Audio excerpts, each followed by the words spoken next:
Welcome back to my YouTube channel. So, today's video is, ang gagawin ko is magliligpit ako ng aking mga makeup. Yung mga makeup na ginagamit ko every time na gagawa ako ng aking makeup tutorials. So, halina kayo, samahan niyo ako. So, ayan guys, ito yung mga makeup ko na ginagamit every time na magawa ako ng aking makeup tutorial. Ito yung mga shadows, ayan. Ayan, yung mga makeup palettes ko.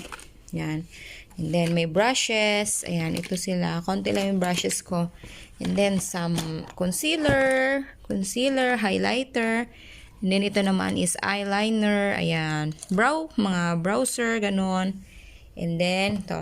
Some maliliit na eyeshadow. May foundation. Ayan. So, ito yung mga ginagamit ko every time na ito naman is mga eyelashes. Ayan, eyelashes ko. And then, mga mascara. So, ito lang lahat yung aking ginagamit.